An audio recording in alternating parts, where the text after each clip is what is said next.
নমস্কার বন্ধুরা, welcome to my channel Jayashree blogs. এইটা হচ্ছে আমার ইউটিউব চ্যানেল।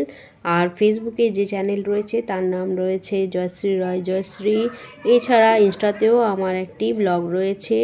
যাই হোক, আজকে যে ব্লগটি তৈরি করেছি সেই ব্লগটি তোমাদের কেমন লেগেছে সেটা অবশ্যই আমাকে কমেন্ট বক্সে কমেন্ট করে জানাবে। আর বন্ধুদের কাছে একটা অনুরোধ রইল, যারা আমার ফেসবুক ফলোয়ার্স তারা অবশ্যই আমাকে ফুলের ভালোবাসা দিলে আমিও তাদেরকে অনেক ভালোবাসা দেব, ফুলের ভালোবাসা অবশ্যই দেব।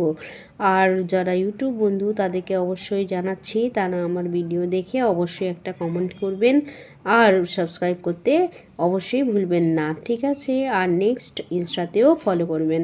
যাই হোক, আজকের এই ব্লগে আমি আমার গাছের ছোট ছোট যে বেগুনগুলো ছিল এগুলো মোটামুটি বড় হয়ে গেছে, ওগুলোই তুলে নিলাম। তাই মনে হলো আমার দর্শক বন্ধুদের একটু জানিয়ে দিই, কেন কি এই বেগুন গাছের উপরে আমি একটা ছোট্ট রিল আগেও দিয়েছিলাম। যাই হোক, সেই সময় এই বেগুনগুলো মোটামুটি ছোট ছিল, এখন মোটামুটি বড় হয়ে গেছে। তাছাড়া আজকে দুপুরে একটু তরকারি রাঁধবো, সেই সময় একটু বেগুনের প্রয়োজন মনে হলো, আর তাই জন্যই আমি এই বেগুনগুলো তুলে নিচ্ছি। 7-8টা বেগুন হয়েছে এই গাছে, কিন্তু আমার অতগুলো দরকার নেই, তাই 3 থেকে 4টি বেগুন আমি এই গাছ থেকে তুলে নিয়েছি। আর এই বেগুন দিয়ে যে রেসিপি তৈরি করেছি তা খুব পুরনো দিনের রেসিপি। মা ঠাকুমারা অবশ্যই প্রায় রাঁধতেন, আর এছাড়াও ঠান্ডার দিনে এই ধরনের রেসিপি বাঙালি বাড়িতে প্রায় প্রায় হয়ে থাকে।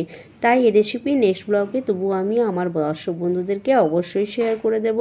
আর আজকের ব্লগ তোমাদের কেমন লেগেছে সেটা আমাকে অবশ্যই জানাবে। আর এছাড়া আরেকটা কথা, যে ভালোবাসা দিলে ভালোবাসা অবশ্যই পাবে, দিদি ভালোবাসা দিতে কখনোই কম করবে না। তাই পুনরায় আমার বন্ধুদেরকে অবশ্যই জানাচ্ছি যে আজকের ব্লগ কেমন লেগেছে সেটা কমেন্ট বক্সে কমেন্ট করে জানাবে।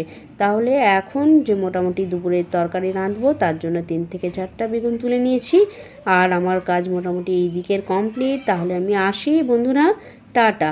তোমাদের কেমন লাগলো জানাবে।